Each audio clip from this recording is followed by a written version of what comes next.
नमस्कार दर्शकों, आज हम एक ऐसे टॉपिक के ऊपर डिबेट करने जा रहे हैं जो बहुत ही चर्चा में है आज के टाइम पे। जैसे आपको पता होगा, बहुत बड़े बड़े बिजनेसमैन जो जैन धर्म से बिलोंग करते हैं, महावीर भगवान को जो फॉलो करते हैं, वो जैन दीक्षा ले रहे हैं और अपनी प्रॉपर्टी, संपत्ति सब कुछ छोड़कर एक बहुत ही कठोर जीवन यापन वो कर रहे हैं। इससे रिलेटेड बहुत क्वेश्चंस हमारे माइंड में है। इसके साथ साथ जैसे आपको पता ही है, जैन धर्म बहुत ही प्राचीन धर्म है और इसको लेकर ये भी मतभेद आज तक बना हुआ है कि आखिर जैन धर्म का वास्तविक संस्थापक कौन है।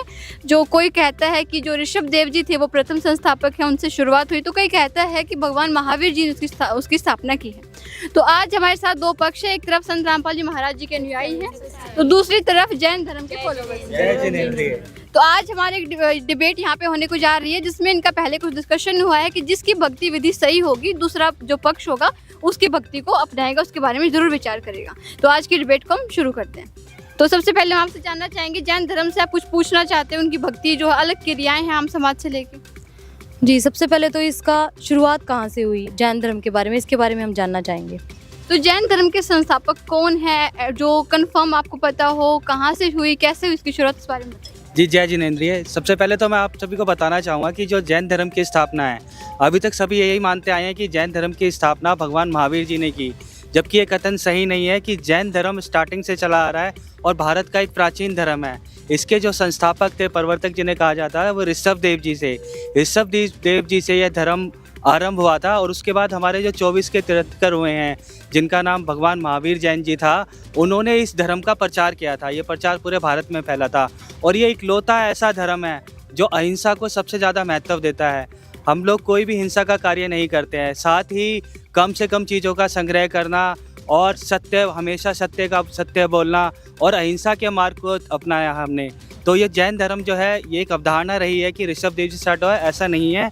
ये स्टार्ट जो थी वो ऋषभ देव जी से हुई थी, लेकिन महावीर जैन जी ने इसका प्रचार जो है काफ़ी बड़े लेवल पे किया था और पूरे भारत पे लेकर के पूरे विश्व तक ये आज मौजूद है। तो जैसा कि इनका कहना है कि प्रथम जो स्टार्टिंग थी जैन धर्म की, वो ऋषभ देव जी ने की थी, लेकिन जो फाइनल टचअप था वो महावीर जैन जी ने किया था। इसके अलावा कुछ और पूछना चाहें आप उनसे? हाँ जी, जैसे इन्होंने बताया कि प्रथम तीर्थंकर हुए हैं, फिर इनके 24वें तीर्थंकर हुए हैं महावीर जी, प्रथम इन्होंने बताया ऋषभ देव जी। तो तीर्थंकर हम जानना चाहेंगे कि इस वर्ड का क्या मतलब है, कौन तीर्थंकर होता है। और दूसरा हम इनसे ये भी जानना चाहेंगे, क्योंकि हम आध्यात्मिकता की बात कर रहे हैं, तो इसमें ये परमात्मा भगवान किसको मानते हैं, इस रूप में किस देव की पूजा करते हैं ये? हाँ जी सर, तो आपने अभी सिर्फ तीर्थंकरों का आपने बताया, आपने भगवान का नहीं बताया कि आप किस भगवान की पूजा करते हैं, और जो तीर्थंकर हैं वो कौन होते हैं? तीर्थंकर जैन धर्म में उन महापुरुषों को बोलते हैं जिन्होंने कठोर मतलब कर्मों पे जीत पाकर और केवल्य ज्ञान प्राप्त कर लेते हैं। उसके बाद वो लोगों को जैन धर्म में मोक्ष मार्ग के लिए बताते हैं कि मोक्ष मार्ग कैसे है। उसके लिए वो केवल्य ज्ञान प्राप्त करने के लिए वो कठोर साधना करते हैं, उसके लिए आत्मसंयम करते हैं और त्याग करते हैं। और जैसा कि भैया ने सवाल किया कि आपके यहाँ ईश्वर, या हमारे जैन धर्म में ईश्वर अवधारणा नहीं है, यहाँ आत्मा ही परम सत्य है और आखिरी में मोक्ष आत्मा का होना है और किसी उस पर पर्पस पे नहीं है। लेकिन अभी थोड़ी देर पहले आप भगवान महावीर कह रहे थे, उनको आप भगवान क्यों कह रहे थे? अगर आप ईश्वर को आप कह रहे हो कि ईश्वर है नहीं, तो फिर भगवान क्यों कह रहे थे? देखिए, इसमें गलत ही क्या। पहली बात तो मैं ये पूछना चाहूँगा, हम उनको भगवान कह रहे हैं जिस टाइप की उन्होंने भक्ति साधना की है उसके आधार पे, यानी कि उन्होंने तप से, त्याग से और आत्म संयम से इस पद को प्राप्त किया है, इसलिए हम उनको भगवान कह रहे हैं। दूसरी बात एक ये है कि जो हमारे भगवान हैं, यानी कि जो महावीर जी हैं, वो हमारे जैन धर्म के कर्ता धर्ता हैं और हम उन्हें ही भगवान मानते हैं, क्योंकि हमारे यहाँ पे जो तीर्थंकर होते हैं वो एक टाइप से जो भक्ति है उसका मार्ग भी प्रशस्त करते हैं हम लोगों के लिए और हमें मोक्ष का मार्ग बताते हैं। यही कारण है कि हम उन्हें भगवान मानते हैं। तो जैसे कि आपने सुना, इनका कहना है कि महावीर जी को भगवान कह रहे हैं क्योंकि उन्होंने इनको मोक्ष का मार्ग प्रशस्त किया। इसके बारे में आप कुछ कहना चाहेंगे? है जैसा कि मैंने भी जाना है, मैंने भी थोड़ा बहुत जैन धर्म के बारे में स्टडी करा है, तो मैंने उसमें ये जाना है कि मतलब श्वेतांबर और दिगंबर दो टाइप के थोड़े जैन धर्म होते हैं। उनमें बहुत सारे महाराज साहब, मुनिवर बहुत सारे हुए हैं और वो अपने जीवन में इतना कष्ट उठा रहे हैं, इतनी भक्ति साधना कर रहे हैं, लेकिन फिर भी मतलब मैंने अभी तक इतना जाना नहीं है कि किसी को कुछ मोक्ष प्राप्त हुआ हो या मोक्ष कल्याण हुआ हो। तो फिर इस मार्ग को फॉलो करने का फ़ायदा ही क्या बनता है? हाँ जी बताइए, क्या आपके धर्म में आज तक जितने भी मुनिवर रहे हैं, हमारा सब रहे हैं, क्या किसी का आज तक मोक्ष हुआ है, किसी को मोक्ष कल्याण प्राप्त हुआ है? देखिए, जैसा कि बताया गया है कि जो हमारे महावीर स्वामी जी हुए हैं और जो बाकी 23 तीर्थंकर और हुए हैं उनके अलावा, उन सबका मोक्ष हुआ है, ऐसा उनकी जो पुस्तकें हैं उनमें बताया गया है, या जो हमारे जैन मुनि जी हैं वो अपने वक्तव्य में ऐसा बताते हैं। उसके अलावा 24 तीर्थंकरों के अलावा क्या किसी और का मोक्ष हुआ है, इस चीज़ का कोई प्रमाण हो? देखिए, जो भक्ति साधना है उसमें जो मोक्ष का प्रमाण मिलता है वो तो इन्हीं 24 का मिलता है। बाकी उसके बाद अगर किसी का हुआ है तो इसके बारे में तो हमारे जो जैन मुनि जी हैं वही ढंग से बता पाएंगे। इस बारे में आप कुछ पूछना चाहेंगे कि इनका कंफर्मेशन इनको नहीं है कि उसके बाद किसी का मोक्ष हुआ है कि नहीं हुआ है? मेरा आपसे ये प्रश्न है कि मतलब जिन महापुरुषों ने या फिर जैन धर्म में जो भक्ति करते हैं उन्होंने भक्ति की है तो या फिर मोक्ष प्राप्त हुआ है या उन्होंने आकर बताया है? ये पूछना चाह रहे हैं क्या किसी ने आके बताया है? जैसे आप 24 तीर्थंकरों को कह रहे हैं उनका मोक्ष हो गया, क्या उन्होंने आके बताया कि उनका मोक्ष हो गया? आप अपने आप से ही कह रहे हैं? हाँ जी, महावीर जैन जी ने खुद बताया था कि मेरा मोक्ष हो चुका है, उसके बाद उन्होंने शरीर छोड़ा है। इसका प्रमाण? इसका प्रमाण आप जैन धर्मों की पुस्तकों में पढ़ सकते हैं, ठीक है, और हमारे मुनिवर भी इस चीज़ का प्रमाण देते हैं इन चीज़ों के लिए। तो हाँ जी बताइए। मैं इनसे ये पूछना चाहता हूँ कि इनकी भक्ति साधना क्या है, जो ये मोक्ष के बारे में बोल रहे हैं, तो किस तरह से मोक्ष प्राप्त करते हैं और ये क्या साधना करते हैं कि जिससे मोक्ष प्राप्त हो?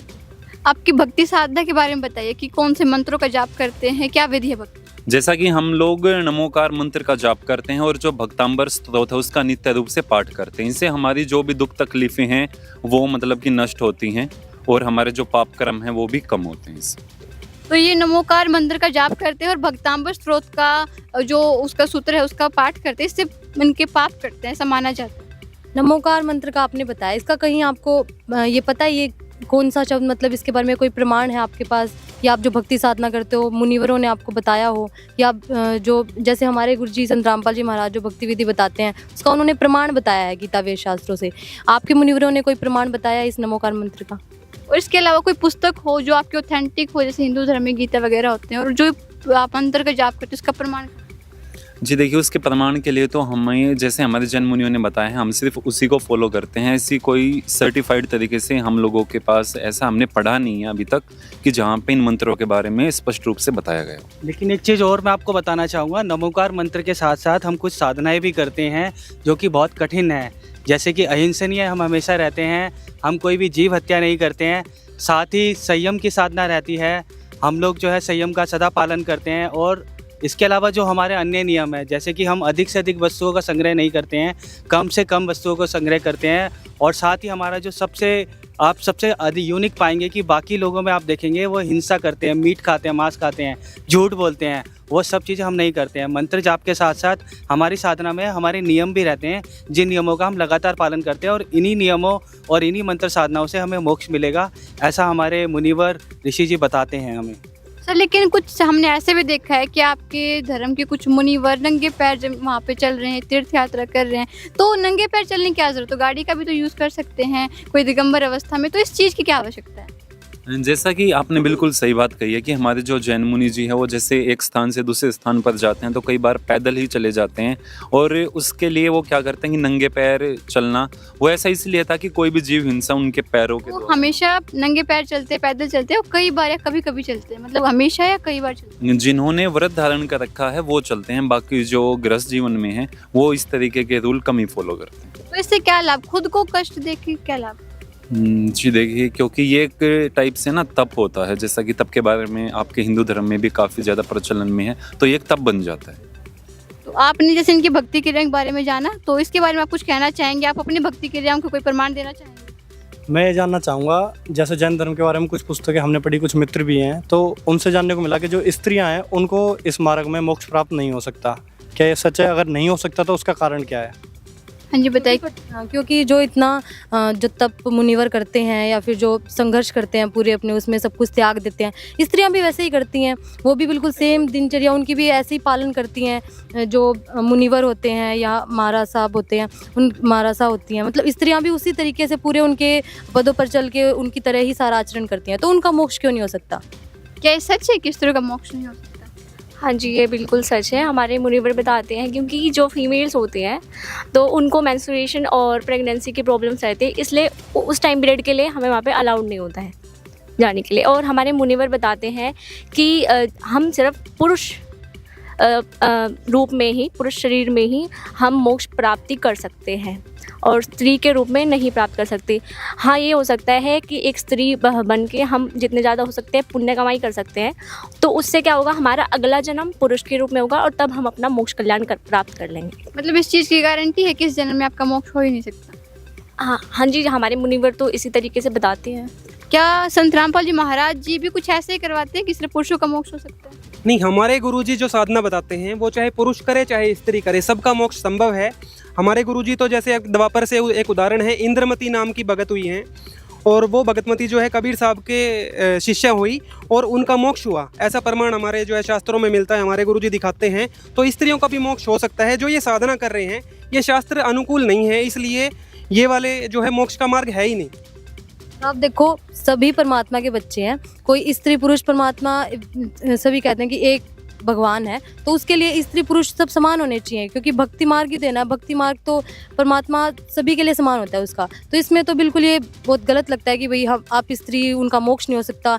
उतना ही वो कठोर, वो पूरा जीवन पालन करती हैं, उतना ही वो आप देखोगे दीक्षा वगैरह की विधि जैसे आपने शुरुआत में बताया, उतना ही वो आजकल और श्वेतांबर में तो स्त्रियाँ बहुत बढ़ चढ़ कर वो आगे जा रही हैं, दीक्षित हो रही हैं ताकि हमारा मोक्ष कल्याण हो सके। फिर भी उन्हें पता है कि उनका नहीं होगा, जैसे अभी इन्होंने बताया नहीं होगा मोक्ष कल्याण, फिर भी वो कोशिश कर रही हैं कि पाप कर्म कट जाए और अगले जन्म में, जैसा कि इनकी मान्यता है कि वो जैन धर्म में जन्म लेंगी, फिर उनका मतलब मोक्ष हो जाएगा, पुरुष रूप में आएंगे अगर वो। एक मेरा भी है, जैसे कि मतलब आपने कहा कि नेक्स्ट जन्म आपका पुरुष का होगा, जिसमें आप जो है अपनी भक्ति साधना को पूर्ण कर सकते हैं। देखिए, आपको ये पता है, मोस्टली सबको पता होता है कि एक जो आत्मा होती है उसके 84 लाख योनियाँ होती हैं। अब आप ये कैसे कह सकते हैं, कहाँ से प्रमाणित कर दिया कि नेक्स्ट जन्म जो होगा वो पुरुष का ही होगा? हाँ, तो क्या ये कंफर्म है कि अगर आप इस टाइम पे भक्ति करो, कुछ करोगे तो नेक्स्ट जन्म आपका पुरुष का, क्या ये कंफर्म है? देखिए, ये अवधारणा बिल्कुल मान्य है। जैन धर्म में हमारे जो मुनिवर हैं, ऋषि जी हैं, उन्होंने सभी ने ये बताया है कि अगर स्त्री इस जन्म के अंदर जो प्रक्रिया बताई गई है, जो जैन धर्म के अंदर हमारी प्रचलित प्रक्रिया है, जो संयम साधना है, उस संयम साधना पे खरी उतरती हैं, उस संयम साधना को करती हैं, तो निश्चिंत ही अगला जन्म उनका इंसान पुरुष का होगा और वो मोक्ष प्राप्त करेंगी। कहीं पर भी ऐसा नहीं कहा गया है कि स्त्रियां मोक्ष प्राप्त नहीं कर सकती, वो कर सकती हैं, लेकिन उन्हें अभी इस जन्म के अंदर उस अगले जन्म की तैयारी करनी पड़ेगी और उस अगले जन्म को पाने के लिए उन्हें जो अभी साधना बताई गई है, जो क्रियाएं हम करते हैं, वो क्रिया करने के बाद ही उन्हें अगला जन्म पुरुष का मिलेगा और वो मोक्ष प्राप्त करेंगी। कहीं पर भी ऐसा नहीं है कि उनका मोक्ष नहीं होगा, बट प्रक्रिया जो है वो इसी तरह से बताई गई है। हमारे ऋषि जो बताते हैं कि पहले आप उसको क्रिया को करिए, मनुष्य का जन्म आप इंसान का पाइए और मोक्ष की प्राप्ति कीजिए। तो ये मतभेद कहाँ तक आपको ठीक लगता है कि जो पुरुष ऐसी जन्म में मोक्ष पा सकते हैं, स्त्रियाँ नहीं पा सकती? कुछ कहना चाहेंगे आप? इस चीज़ में मैं कहना चाहूँगा, जैसे सबसे पहले तो भाई ने बताया कि इनके में आत्मा को सर्वमत ऊपर रखा जाता है कि ईश्वर का प्रावधान नहीं है, तो मोक्ष तो आत्मा का होता है। तो एक तरीके से स्त्री के शरीर में भी आत्मा है, पुरुष के शरीर में भी आत्मा है, तो जब पुरुष का मोक्ष हो सकता है तो स्त्री का क्यों नहीं? और अगर स्त्री का नहीं हो सकता तो फिर आप सिर्फ शरीर का मोक्ष करा रहे हो, फिर आत्मा का मोक्ष नहीं करा रहे हो, फिर तो वो साधना नहीं हुई, वो भक्ति मार्ग नहीं हुआ, तो पाखंड हुआ। क्योंकि जो भक्ति मार्ग होता है उसमें आत्मा का मोक्ष है और स्त्री पुरुष दोनों की आत्मा तो सेम ही है। अगर यहाँ पर आप दोनों को अलग रखेंगे तो फिर तो वो एक तरीके से भक्ति मार्ग कहाँ रहा?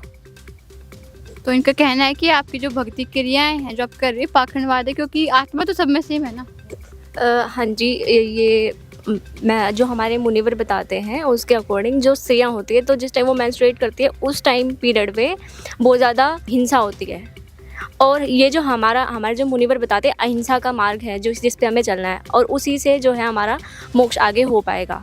इसलिए स्त्री का मोक्ष होना स्त्री रूप में संभव नहीं है। और हमारा महावाक्य यही है, अहिंसा परमो धर्म। अहिंसा का सबसे ज़्यादा हमें पालन करना है, इसीलिए कहते हैं कि अहिंसा परमो धर्म। जो सबसे बड़ा जो धर्म है वो अहिंसा ही है। मतलब हमें हिंसा नहीं करनी है, बिल्कुल भी कोई जीव हत्या नहीं करनी है, कोई पाप का कार्य नहीं करना है, कोई झूठ नहीं बोलना है।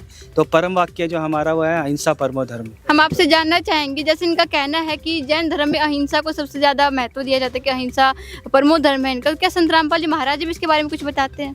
देखिए, सबसे पहले अच्छी चीज़ है, ये बताते हैं अहिंसा परमो धर्म है, हिंसा नहीं करनी चाहिए। आप कितने भी प्रयत्न कर लीजिए उससे आप बच नहीं सकते। पहली चीज़, आप कहते हैं कि हम मुँह पर कपड़ा लगाते हैं ताकि सांस लेते टाइम जीव ना मरे, लेकिन आप खाना बनाते जब भी सूक्ष्म जीव मरते हैं। आप नंगे पैर चलोगे तब भी सूक्ष्म जीव मरेंगे, आप नहाओगे सोओगे तब भी सूक्ष्म जीव मरेंगे, तो आप कहाँ तक बचाव कर सकते हो? परमात्मा बताते हैं सही भक्ति विधि होगी तभी इसका बचाव हो सकता है। और कबीर साहब बताते हैं इच्छा कर मारे नहीं बिन इच्छा मर जाए, कहे कबीरता दास का पाप नहीं नसाए। कि अगर आप सही में तत्वदर्शी संत, आपकी भक्ति विधि सही है तो आप अगर बिना इच्छा के अगर कोई जीव मरता है तो आपको पाप नहीं लगता। अगर आपकी भक्ति विधि सही नहीं है तो आपको पाप लगेगा ही लगेगा। और दूसरा, जैसा आपने बताया कि आपके तीर्थंकर हुए हैं, 24 तीर्थंकर हैं, उन सबका मोक्ष हो चुका है, लेकिन आप मुझे बताइए कि अगर उन सबका मोक्ष हो चुका है तो आपके सबसे पहले तीर्थंकर थे ऋषभदेव जी।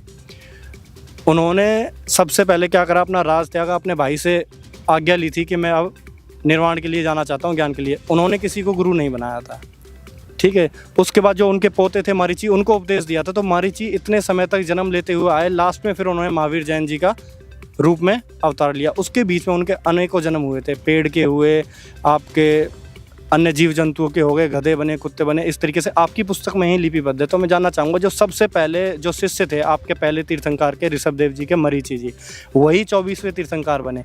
तो जब सबसे पहले साधना भी उन्होंने ही शुरू की जो ऋषभदेव जी ने बताई, तो उसको करते हुए भी वो करोड़ों जन्म भोगते हुए लास्ट में वहाँ है, तो उनका मोक्ष कहाँ हुआ? हाँ जी, आपका कहना है, आपने कहा कि उनका मोक्ष हो चुका है। मोक्ष का मतलब तो यही है कि वो दोबारा से जन्म मृत्यु के चक्कर में नहीं आएंगे, लेकिन इनका कहना है कि उनका जन्म मृत्यु के चक्कर में भी फंसे हुए हैं और उनकी काफ़ी सारे जन्म हुए हैं। क्या आप इस चीज़ को एक्सेप्ट करते हैं, ऐसा हुआ? जी, ऐसा हमारे मुनिवर बताते हैं और महावीर जैन जी खुद बोल के गए हैं कि उनका मोक्ष हुआ है। अब ये भैया बता रहे हैं, मुझे ये नहीं पता ये भैया किस आधार से बता रहे हैं, क्योंकि हम अपने मुनिवर और हमारे जैन धर्म के हमारे महावीर जैन जी, उनके ही जो उन्होंने क्रिया बता रखी है, हम वही क्रिया करते हैं और उसी क्रिया के आधार से चलते हैं। तो मैं इन भैया से ये पूछना चाहूँगा कि अगर इन्हें इतना पता है हमारे बारे में, तो मैं ये जानना चाहूँगा कि ये क्या भक्ति करते हैं और ये कैसे हम पे इस चीज़ का आरोपण लगा रहे हैं कि ये सच्ची भक्ति कर रहे हैं और हम झूठी कर रहे हैं। तो जैसे कि इनका प्रश्न है, सबसे पहले तो ये जानना चाहते हैं आप किस आधार पे कह रहे हैं, क्योंकि इतना बड़ा, इतना फेमस जो धर्म है जैन धर्म, इसके ऊपर आप ऐसे कुछ कह रहे हो, टिप्पणी दे रहे हो, तो पहले कोई प्रमाण दीजिए। और दूसरा ये जानना चाहते हैं आपके धर्म के बारे में। देखिए जी, पहले जो प्रमाण की बात कर रहे हैं, तो ये पुस्तक आप देखिए, आओ जैन धर्म को जाने, ये प्रवीण चंद्र जैन जी की लिखी हुई है और हमारे गुरुजी सत्संगों में इसको दिखाते रहते हैं। जैन मुनि जी के साथ उनकी ज्ञान चर्चा है, उसमें भी इन्होंने दिखाया है हमारे गुरुदेव जी ने। तो इसमें प्रमाण है कि आदिनाथ अर्थात जो ऋषभदेव जी हुए हैं, पहले इनके तीर्थंकर हुए हैं, उनका भी पुनर्जन्म हुआ है। तो जब जड़ ही जो आप मान के चल रहे हो कि जहाँ से जड़ हुई है, हमारी जड़ से चलता है पेड़ जैसे, ऐसे ही आदिनाथ मतलब ऋषभदेव जी से जैन धर्म चला और उनका भी पुनर्जन्म हो रहा है। बाबा आदम के रूप में उनका पुनर्जन्म इस पुस्तक में लिखा हुआ बताया गया है कि बाबा आदम के रूप में उनका पुनर्जन्म हुआ, तो मोक्ष उनका भी नहीं हुआ। फिर आप लेते हो महावीर जैन जी को, जिनको 24वां तीर्थंकर मानते हो, ऋषभदेव जी के सबसे पहले शिष्य हुए थे, उन्हीं के पोते मारीची जो कि भरत के पुत्र थे। इस पुस्तक में आप 295-296 पेज पे जब देखोगे तो उनके इतने सारे जन्म हुए उस साधना को करते हुए जो ऋषभदेव जी ने उनको बताई, वो मनमुखी साधना थी और उससे ऋषभदेव जी का भी मोक्ष नहीं हुआ। और जब आप मारीची जी के जन्म देखोगे तो वो देवता भी बने बीच में, और फिर गधे, कुत्ते और बिल्ली आदि के जन्म भी उन्होंने प्राप्त किए। तो ये मोक्ष मार्ग जी जो आप जैन धर्म में कर रहे हो, ये मोक्ष मार्ग नहीं है, ये वेदों के विरुद्ध होने के कारण ये मोक्ष मार्ग है ही नहीं। और आपको संत रामपाल जी महाराज जी का ज्ञान समझ के तभी मोक्ष मार्ग मिलेगा। तो मैंने इनका धर्म ग्रंथ पढ़ा हुआ है, आचरण सूत्र करके, उसके अंदर ये लिखा हुआ है कि जो महावीर जैन जी थे, उन्होंने 30 वर्ष की उम्र में घर त्याग कर साधना के लिए चले गए थे। तो 13 महीने तक तो उन्होंने कपड़े पहन के साधना करी, फिर उसके बाद उन्होंने अपने वस्त्र उतार के नदी में बहा दिए।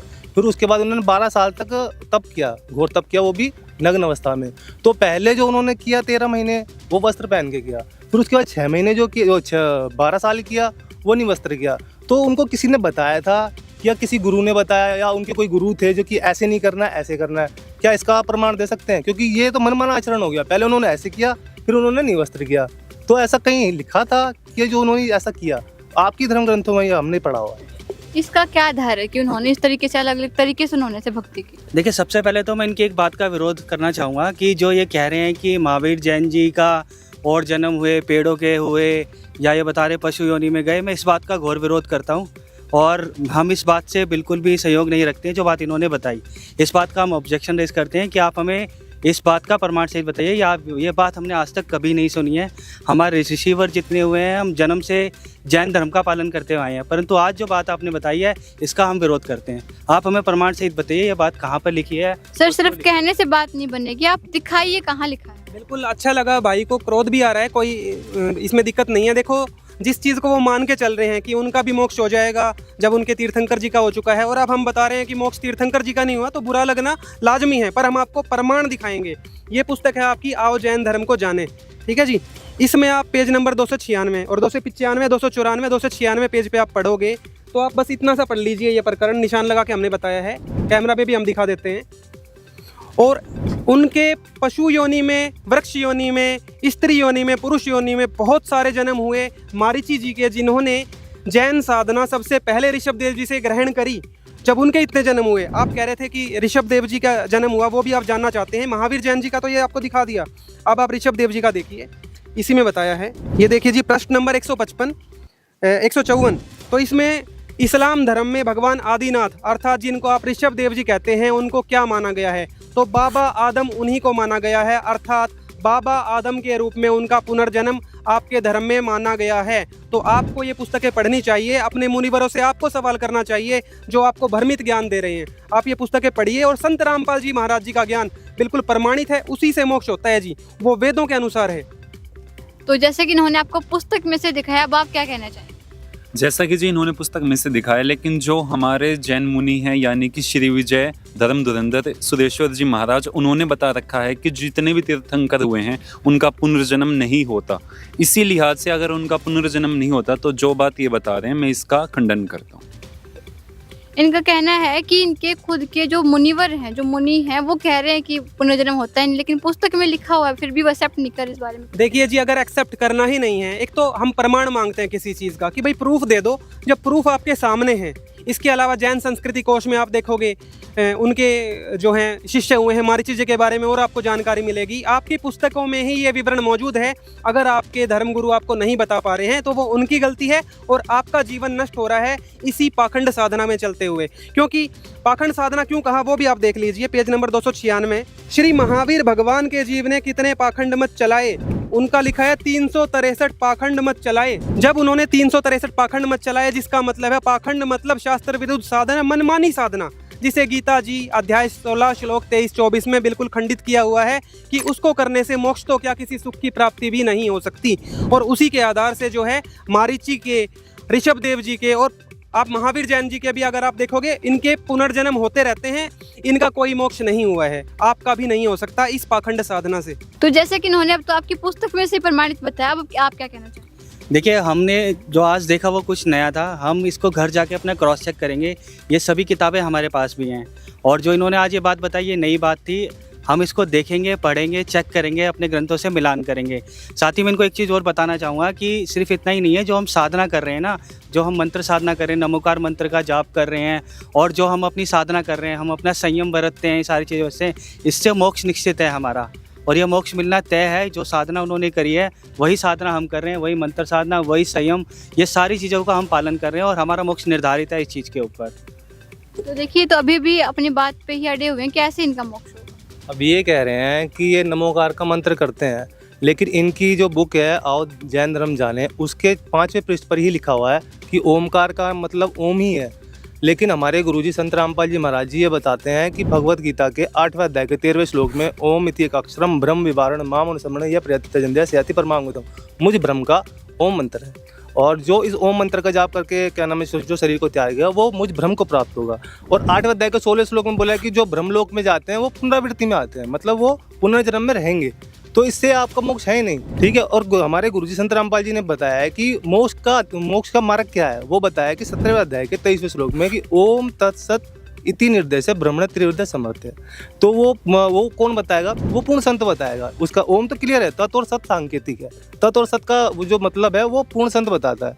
और पूर्ण संत की पहचान क्या है ये भी भगवत गीता के अंदर 15 अध्याय के पहले श्लोक में बता रखी है।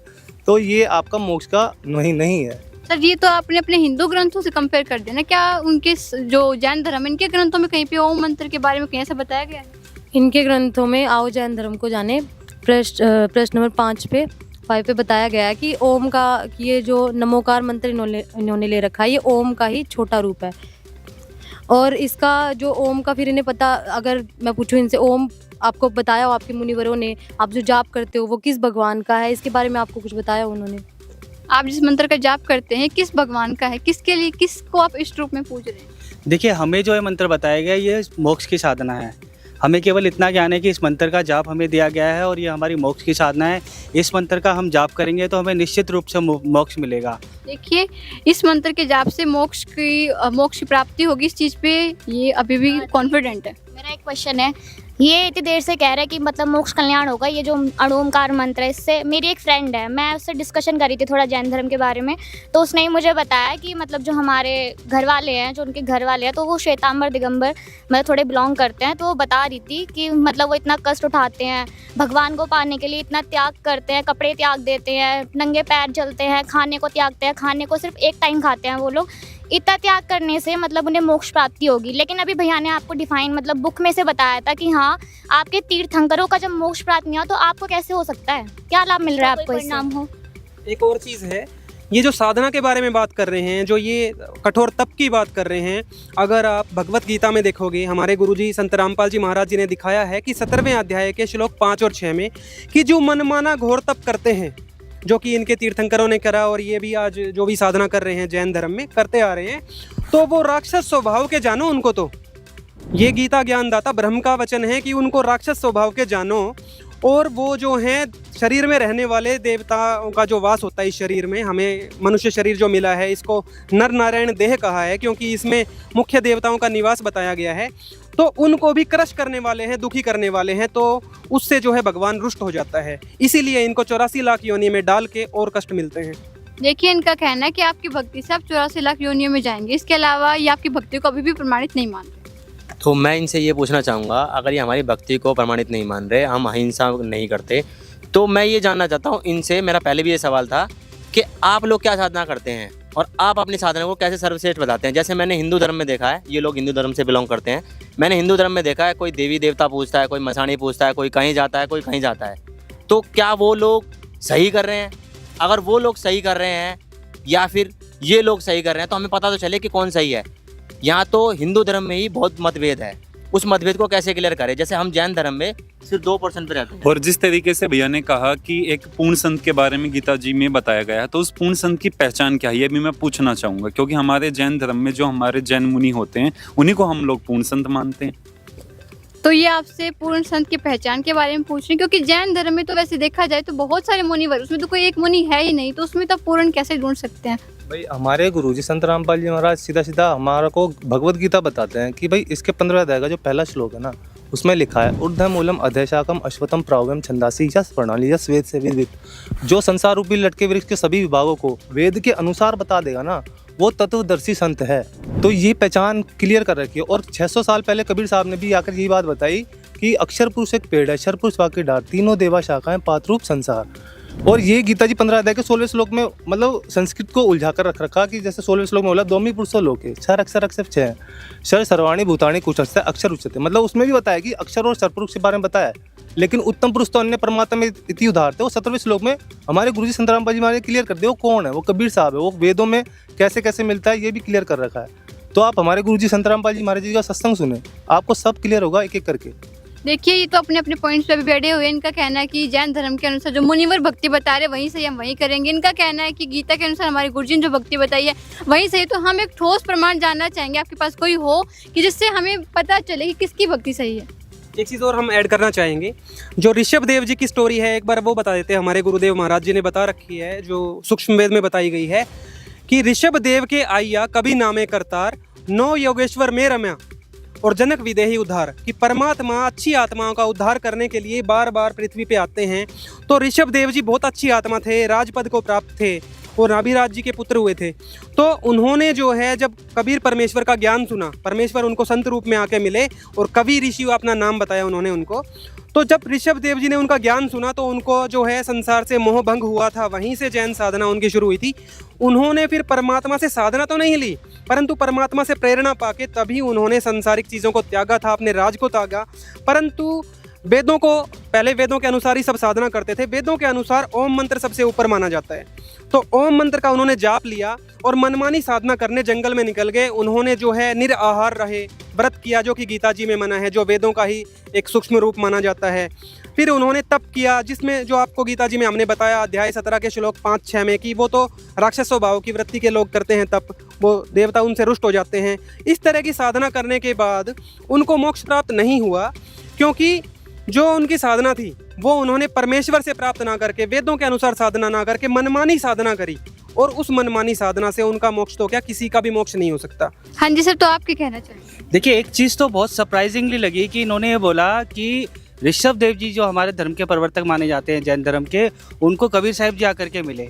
ये तो बहुत अनोखी सी बात है कि कबीर साहिब जी तो अभी 600 वर्ष पहले आए हैं। और एक चीज़ मैं इनसे दूसरा क्वेश्चन ये भी पूछना चाहूँगा कि आपकी क्या साधना है, आप क्या साधना करते हैं कि जो मोक्षदायक है, या आप कह रहे हैं कि आपकी ही साधना से मोक्ष होगा? मैं वो साधना भी जानना चाहूँगा। देखिए, साधना तो उन्होंने बता दी गीता के अनुसार करते हैं, लेकिन जो इनका प्रश्न है बिल्कुल सही है। जो कबीर साहिब जी 600 साल पहले आए थे, ऋषभ देव जी कब हुए थे, तो आप उनको कैसे कंपेयर करते हैं? बिल्कुल जी, जब आप कबीर सागर देखोगे तो उसमें कबीर परमात्मा ने खुद बताया है कि चारों युग में हम पुकारे कूक कया हम हेल रे, और हीरे माणिक मोती बरसें ये जग चुगता ढेल रे। कि परमात्मा जो है वो चारों युगों में आता रहता है। इसका प्रमाण आप ऋग्वेद मंडल नंबर 9 सूक्त नंबर 1 मंत्र नंबर 9 में भी आप पा सकते हो कि परमात्मा एक लीला तो शिशु रूप में आके करता है, 3 स्थिति में परमात्मा लीला करता है। शिशु रूप में हर युग में आके प्रकट होता है। जो 600 साल पहले की आप लीला बता रहे हो वो कलयुग की लीला है। उसके पहले भी परमात्मा सतयुग में, त्रेता युग में, द्वापर युग में, हर युग में आए हैं। परमात्मा ने कहा है, कबीर सतयुग में सत सुकृत कह टेरा, त्रेता नाम मुनिंदर मेरा, द्वापर में करुणा में कहाया, और कलयुग नाम कबीर धराया। तो कबीर परमात्मा अलग अलग नामों से अपने सृष्टि को संभालने के लिए, मोक्ष मार्ग प्रदान करने के लिए खुद ही आते हैं। उनके अलावा कोई मोक्ष दे नहीं सकता। और ऋषभ देव जी भी बहुत पवित्र आत्मा थे, उनको मोक्ष मार्ग देने आए थे, परंतु ऋषभ देव जी ने प्रेरणा तो ली उनसे, राज भी त्याग दिया, परंतु मोक्ष मार्ग ग्रहण नहीं किया। उन्होंने मनमानी साधना की, यही उनसे गलती हो गई। तो दूसरा प्रश्न बार बार पूछ रहे हैं, इनको अभी तक सेटिस्फाइड आंसर नहीं मिला कि कैसे माने कि आपके भक्ति से मोक्ष होता है। देखिए, संत रामपाल जी महाराज जो भक्ति विधि बताते हैं, उससे कैसा भी रोग हो, चाहे शारीरिक हो मानसिक, दोनों रोग सही प्रकार से ठीक हो जाते हैं। और ऐसे हजारों प्रमाण हैं, हजारों भगत है, या आप कह सकते हैं लाखों की तादाद में हैं करंट डेट में, जिनके आप प्रमाण देख सकते हो, मिल सकते हो उनसे, उनकी मेडिकल रिपोर्ट भी देख सकते हो। दूसरा मैं कहना चाहूँगा, जैसे आप कहते हैं कि जैन धर्म मोक्ष का मार्ग है, जितनी कठिन साधनाएं आप करते हैं, जैसे बाल उखाड़ लेना, घर त्याग देना, निर्वस्त्र रहना, जब कोई भी धर्म किसी दूसरे पक्ष के लिए रास्ते बंद कर देता है तो वो मोक्ष का मार्ग कैसे हुआ? जैसे स्त्रियों का रास्ता आपने बंद कर दिया तो वो मोक्ष मार्ग कैसे हुआ? इसके अलावा आपका कहना है कि श्रावक श्राविका जो गृहस्थ जीवन में जीते हैं उनका भी मोक्ष नहीं हो सकता, उनको सिर्फ अपने कर्म का वो मिल जाएगा, जो उन्होंने तीर्थ यात्राएं की हैं उनका मिल जाएगा। तो मोक्ष कल्याण ही नहीं होगा तो फिर फायदा क्या? इससे क्या आप फिर आप कैसे कह सकते हो कि जो आपका मार्ग है वो मोक्ष का मार्ग है? क्योंकि आपके पंथ में ही लाखों ऐसा पक्ष है, जो स्त्री हो गई, महिलाएं हो गई, या फिर जो गृहस्थ जीवन में रहने वाले हैं, जिनका आपके ही धर्म ग्रंथ ये कहते हैं कि इनका मोक्ष नहीं हो सकता। तो मोक्ष मार्ग कहाँ से हो? ये तो पाखंड हुआ, किसी तरीके से एक ढकोसले को ढोते हुए चले जाना, भी तो नहीं है और प्रमाणित भी नहीं है। तो सर, आप क्या कहना चाहेंगे कि आपके धर्म में इतनी लिमिटेशंस हैं कि महिला भी नहीं होनी चाहिए, गृहस्थ भी नहीं होना चाहिए, उसको मुनि भी बनना पड़ेगा, मुनिवर बनना पड़ेगा, ये सारे रूल्स फॉलो करने पड़ेंगे जब जाके मोक्ष होगा, वो भी आप गारंटेड नहीं बता रहे, तो आप क्या कहना चाहेंगे? इसमें हमारे जो जैन धर्म में मुनिवर बताते हैं हमें, हम तो उन्हीं को सर्वश्रेष्ठ मानते हैं। जैसे भैया ने तो ये भी बोल दिया कि मैं आपकी बुक दोबारा चेक करूँगा, मैं तो अभी भी नहीं मानता, क्योंकि बुक में कोई भी गलत लिख सकता है और कुछ भी लिख सकता है। मैं तो अपने मुनिवर की, और जो मेरे जैन धर्म वाले बताते हैं, महावीर जैन भगवान ने बताया, मैं उसी को फॉलो करता हूँ। आप दोनों ही बताइए कि आपके धर्म में कोई ऐसा है जिसने बताया हो कि हाँ उनका मोक्ष हुआ है? किसी ने बताया? ये मैं बताना चाहूँगी आपको, आपने एकदम सही क्वेश्चन करा है। किसी को मतलब किसी ने आके बताया कि मोक्ष प्राप्त हुआ ही नहीं हुआ, तो आज से कलयुग में ही 250 वर्ष पहले संत गरीबदास जी महाराज जी थे, जिन्हें कबीर परमात्मा 10 वर्ष की आयु में मिले थे। उन्हें सतलोक घुमाकर लाए थे, सारे मृत्यु लोक से लेकर सतलोक तक का उन्हें गमन कराया, यहाँ तक कि यही बताया कि मोक्ष प्राप्त करने की सही भक्ति विधि क्या है। जब वो यहाँ पर आए तब उन्होंने एक वाणी कही थी, गरीब अलल पंख अनुराग है, सुन मंडल रहे थी, दास गरीब उद्धारिया, सदगुरु मिले कबीर। मतलब उन्होंने साफ साफ प्रमाण करके बता दिया कि जो सतलोक तीसरा मुक्ति धाम में रहता है, जहाँ जाने पर हमें मोक्ष प्राप्ति हो जाती है, वो कोई और नहीं, वो कबीर साहिब है। दूसरा हम बात करें तो दादू साहेब जी को कबीर परमात्मा मिले थे, मलुकदास साहेब जी को कबीर परमात्मा मिले थे, और बांधवगढ़ के थे धर्मदास साहिब जी, उन्हें कबीर परमात्मा मिले थे। ये तो हमने की हिंदू धर्म की बात। अगर हम अन्य धर्मों की बात कर ले, जैसे कि हम सिख धर्म की बात करें तो गुरु नानक देव जी को भी कबीर परमात्मा मिले थे, बेई नदी पर मिले थे। 3 दिन में उन्हें भी पूरा सतलोक का गमन कराया था। उन्होंने भी आके एक वाणी कही थी, हक्का कबीर करीम तू बे परवरदिगार। मतलब वो ऐसा परमात्मा जिसके अंदर किसी प्रकार का कोई ऐब नहीं है, वो कबीर परमात्मा है। यहाँ तक कि हज़रत मोहम्मद जी को भी कबीर परमात्मा जी मिले थे। उन्होंने भी कुरान शरीफ सूरत फुरकानी 25 और आयत नंबर 52 में बता रखा है कि तुम जो है वो उस बाखबर के पास जाओ जो तुम्हें उस कबीर परमात्मा की असली जानकारी देगा। तो इतने सारे जो संत हो चुके हैं, उन्हें कबीर परमात्मा मिले हैं, सतलोक का गमन कराया, उन्होंने यहाँ के साफ बताया कि वो तीसरा मुक्ति धाम है, जहाँ जाने के बाद जो आत्मा जो है दोबारा मृत्युलोक में नहीं आती। तो देखिए, जैसे कि संत रामपाल जी महाराज जी के अनुयायियों ने कुछ प्रमाण दिए कि इनका मोक्ष हुआ, फिर इन्होंने आके बताया कि वो भगवान है जहाँ मोक्ष प्राप्त करके जाया जा सकता है। तो क्या आपके धर्म में कोई प्रमाण है जिसने देखा हो कि मोक्ष प्राप्त करके कहाँ जाते हैं, किसी ने किया हो जिसका आपको ठोस प्रमाण हो आपके पास? देखिए, मोक्ष प्राप्त करने के बाद कौन आकर के बताता है कि मेरा मोक्ष हुआ? ये कुछ सरप्राइजिंगली है कि ये कह रहे हैं कि कबीर साहब जी किसी को सतलोक लेकर के गए, उन्होंने आकर के बताया। लेकिन जैन धर्म में मानते हैं आपका मोक्ष हो गया तो मोक्ष प्राप्ति के बाद कौन आकर के बता रहा है उनको मोक्ष मिला है। तो ये चीज़ कुछ अलग है, कुछ सरप्राइजिंगली है कि कबीर साहब जी किसी को ऊपर लेकर के जा रहे हैं और वो खुद आकर के गवाह बन करके बता रहे हैं कि हमारा मोक्ष हुआ। जैन धर्म में ऐसा कोई प्रमाण नहीं है कि किसी को ऊपर लेकर के गए हो, किसी ने मोक्ष प्राप्ति करी हो और उन्होंने आकर के खुद से बताया हो कि मेरा मोक्ष हुआ है। जैसा कि अभी बहन जी ने आपको बताया, 6 संतों के नाम बताए हैं जिनको कबीर परमात्मा लेके गए, मोक्ष मार्ग बताया और जो मोक्ष स्थान है सतलोक उसको दिखा के और वापस छोड़ा। और तो बिल्कुल प्रमाणित है कि यही मोक्ष साधना है। नानक जी को भी दुनिया मोक्ष प्राप्त मानती है, दादू जी, गरीबदास जी, इन सब का प्रमाण है। आपके पास कोई एक भी प्रमाण नहीं है तो आपको वैसे ही सिद्ध हो जाना चाहिए कि भाई जो मुनिवर आपके साधना बता रहे हैं, जब तीर्थंकर का ही मोक्ष नहीं हुआ, सारे प्रमाण सामने हैं, तो आपको तो चेक करना चाहिए। इस बारे में आपका क्या कहना है? ठीक है, इस बारे में हम लोग क्या करते हैं कि इन्होंने जितने भी प्रमाण हम लोगों को दिए हैं, हम उसके रेफरेंस इनसे लेके जाएंगे और जो हमारे धार्मिक ग्रंथ हैं उनको हम दोबारा से पढ़ेंगे और जो हमारे जैन मुनि हैं उनसे भी हम इस बारे में दोबारा से वक्तव्य लेंगे और दोबारा से उनसे प्रश्न किए जाएंगे कि अगर ये बातें हैं तो ये बातें ऑथेंटिक हैं या नहीं। तो दर्शकों, जैसे कि आप सभी ने सुना कि जैन धर्म के जो अनुयायी हैं उनके क्या पॉइंट्स है भक्ति को लेकर और मोक्ष को लेकर, और संत रामपाल जी महाराज जी के अनुयायियों के क्या पॉइंट है। अब जो डिसीजन लेना वो आपके हाथ में कि कौन सा मार्ग ठीक है, कौन सा अनुसरणीय है। धन्यवाद।